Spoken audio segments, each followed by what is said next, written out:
حي على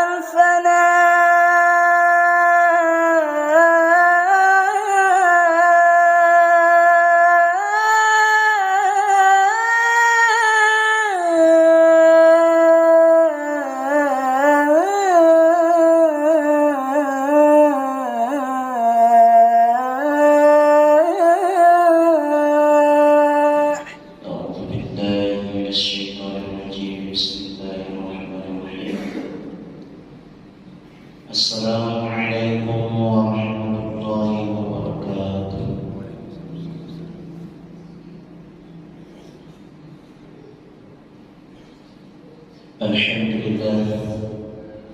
Alhamdulillah rabbil alamin wa bihi nasta'inu ala umuri dunya waddin. Wahdahu wassalatu wassalamu ala rasulillahi ajma'in.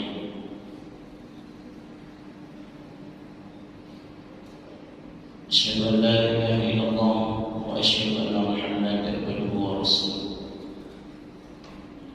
Allahumma shalli ala sayyidina Muhammad wa ala ali sayyidina Muhammad. Allah Ta'ala fi Al-Qur'an Al-Karim, a'udzu billahi minasy syaithanir rajim. Bismillahirrahmanirrahim. Ya ayyuhalladzina amanu taqullaha haqqa tuqatih wa la tamutunna illa wa antum muslimun.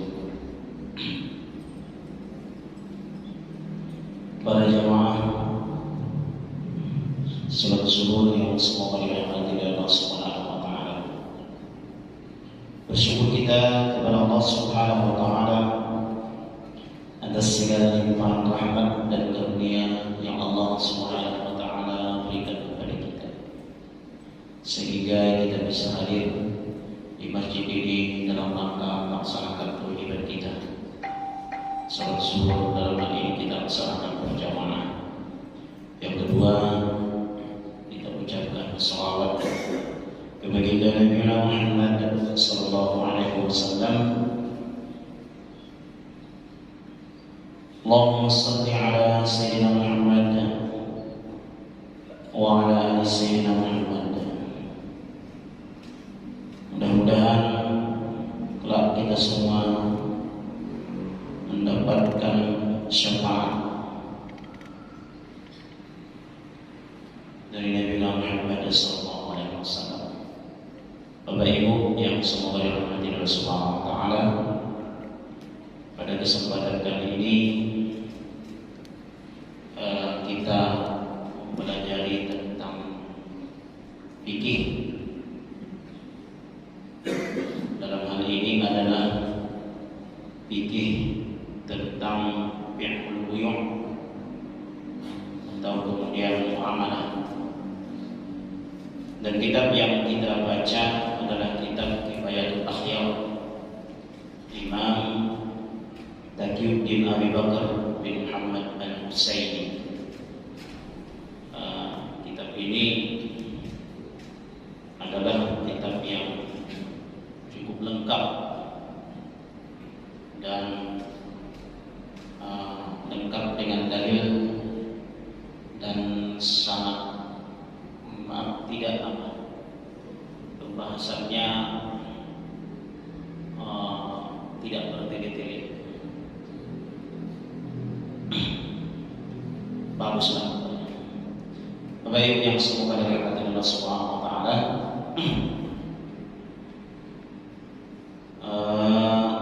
Tapi kita baca dulu Al-Fatihah seperti kebiasaan kita di pesantren dahulu. Kalau kita baca kitab, dalam hal ini di masjid ini yang kita buka masalah ini adalah masalah fikih jual beli, baru kitab ini. A'udzubillahi minasyaitonir rajim. Bismillahirrahmanirrahim. Alhamdulillahirabbil alamin arrahmanirrahim maliki yaumiddin iyyaka na'budu wa iyyaka nasta'in ihdinas siratal mustaqim siratal ladzina an'amta 'alaihim ghairil maghdubi 'alaihim waladdallin. Mudah-mudahan Allah berikan keberkahan dan pemahaman kepada kita. Kitabul Buyu' wa ghairiha minal mu'amalat. Kitab bab ini yang menerangkan tentang fikih jual beli dan selainnya, dan kemudian tentang muamalah itu dia nanti termasuk mudharabah, termasuk hibah, dan kemudian wakaf dan lain-lainnya. Itu juga termasuk, dan tentu pembahasannya sangat panjang sekali. Al-buyu' salah satu asya', jual beli ada 3 jenisnya. Bai'u 'ainin masyaharatin majais, yaitu jual beli yang kemudian barangnya itu kelihatan, nampak oleh kita, maka kemudian hukumnya jais, boleh-boleh saja. Wa bai'u syai'in mausufin bi dhimmati fajais, dan kemudian yang kedua, jual beli mausufin bi dhimmah ini adalah dia deskripsinya ketika kita membeli barang itu kan, jenis barangnya begini, ini begini gitu kan, maka itu boleh, dan uangnya kemudian duluan. Barang saya mau beli barang ini, biasanya di internet ya biasa, jadi barangnya begini, dikirim dulu uangnya, barangnya baru kemudian nanti menyusul. Artinya penjelasannya hanya sekedar penjelasan barang saja, dikirim uang baru kemudian barang menyusul, maka itu boleh. Kemudian apa? Wa bai'u 'ainin ghaibatin lam tusyahad fala yajuz, maka kemudian jual beli yang ghaib tidak bisa disaksikan, maka kemudian atau kita tidak tahu deskripsinya, maka kemudian fala yajuz, maka kemudian itu tidak boleh. Itu yang 3 tadi. Sekarang kita lihat dulu secara istilah, karena nanti kalau tidak dikeluarkan secara bahasa atau secara istilah, maka kemudian dia tidak akan ketemu. Jadi menyimpulkan hukum itu nggak bisa Bapak Ibu begini, ini Qurannya, ini hadisnya, nggak bisa, susah itu, payah itu nanti kalau begitu. Jadi dikeluarkan dulu secara bahasa, ini yang sering saya bilang, dikeluarkan dulu secara istilah supaya dapat apa itu maksudnya, itu artinya supaya dapat gitu. Nah, jadi Bapak Ibu yang dirahmati Allah Subhanahu wa taala, apa dia? Al-bai'u fi lughati, jual beli secara bahasa adalah apa? I'ta'u syai'in fi muqabalati syai'in, yaitu memberikan sesuatu fi muqabalati syai'in, apa? Terhadap pertukaran sesuatu. Nah, itu secara lughat. Jadi dia pertukaran barang dengan barang, berarti kalau gitu. Misalnya contoh Bapak Ibu, aduh saya mau beli beras, tapi uang tak ada. Berarti saya pergi mancing lah dulu. Mancing lah, dapatlah kemudian ikan gabus 3 kilo. Enggak tanggung 3 kilo. Habis itu pulanglah Bapak, pergi Bapak ke kedai, uang tak ada. Pak, mau tak Bapak saya kasih uang ke ikan gabus 3 kilo, kasih 10 kilo saja saya beras. Setuju dia, oke sama dia, maka kemudian sah. Nah, itu namanya barter, barang dengan barang. Boleh. Berpisah dan secara istilah muqabalatu malin bimalin, yaitu apa? Tukar menukar antara apa? Malin bimalin, harta dengan harta. Kemudian Bapak Ibu, qabilain tasarruf bi ijabin wa qabulin ala al-wajhi al-mahzun fihi, yakni apa? Dia itu tukar menukarnya itu adalah apa? Yang alat tukar menukarnya itu bisa untuk digunakan, atau istilahnya itu nakotnya itu bisa untuk digunakan. Dan para ulama menjelaskan nakot itu kan paling tidak harus 3 apa? Kuwatu ijtimai, dan kemudian kuwatu iktisadi, dan kuwatu siasi. paling dia tukar menukarnya itu kuwah ijtimai. Kuwah ijtimai itu maksudnya orang mengetahui bahwa alat tukar menukar itu secara kebanyakan orang, secara keumuman orang mengetahui bahwa itu adalah alat tukar menukar yang sah. Berarti secara itulah buahnya bagus. Secara keumuman orang alat tukar menukarnya itu ini dan itu diketahui oleh orang banyak, maka itu namakan kuwah ijtimai. Yang kemudian yang kedua harus ada kuwah iktisadi. Apa itu kuwah iktisadi? Itu alat tukarnya itu apa istilahnya itu? Underlying asset istilahnya, underlying apa namanya? Dia punya apa? Dia punya nilai di situ. Meskipun uang kita kan tidak punya underlying asset, tidak ada. Kalau kan dulu mantau kan emas, kan nggak ada emasnya di situ.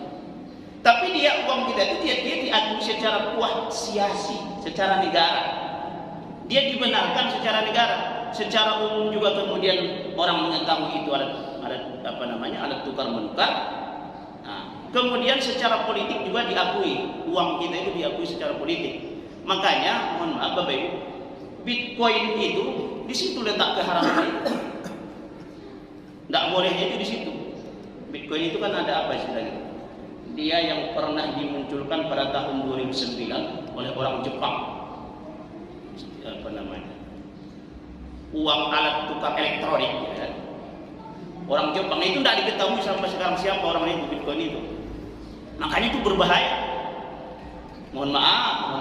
Bahkan terkadang ustadz pun bisa terpengaruh. Tapi mungkin ini bukan karena ustadz, mungkin bisa saja ya namanya ustadznya itu mungkin tidak tahu ya tentang masalah itu. Jadi berbahaya. Tidak satu dua, banyak orang yang tertipu jadinya dalam hal itu. Jual beli yang tidak jelas. Maka kemudian disinilah Umar bin Khattab itu melarang keras orang yang tidak paham jual beli itu berjual beli di pasar. Dilarang oleh Umar bin Khattab itu. La yabi' bisubina hadza illa man faqih wa illa akala riba radiyan aba. Jangan jualan di pasar kan. Karena pada saat itu Umar bin Khattab menjadi khalifah pemimpin. Tidak boleh jualan di pasar. Kalau apa? Kalau belum paham fiqhul buyuh, fikih muamalah, enggak paham, jangan jualan. Kalau tidak, dia akan terkena riba baik secara sengaja maupun tidak sengaja. Itu pentingnya fikih muamalah itu, Pak. Banyak orang tertipu. Loh ini kan koin-koin tak apa namanya. Loh ini ustaz itu kan ikut dia misalnya, ini contoh, Pak. Contoh. Maka di situ pentingnya ya. Kalau tidak, bahaya. Maka timbulnya sekarang macam-macam dengan permasalahan itu. Apalagi Bitcoin itu, Pak. Lihat-lihatlah kadang kalau kita mau ikut. Nah, bagaimana fatwa para ulama? MUI sudah mengeluarkan fatwa tentang itu haram Bitcoin itu. Atau yang sejenis itulah. Majelis Muhammadiyah juga sudah kemudian memfatwakan tentang itu. Maka tidak boleh, jangan Bapak ikut apapun namanya, apalagi banyak penipuan semua. Udah jualan aja lah, jualan dalam artian yang jelas lah barangnya, yang nampak lah, yang kelihatan lah gitu kan. Nah, kemudian jangan ada unsur tipu menipu di situ.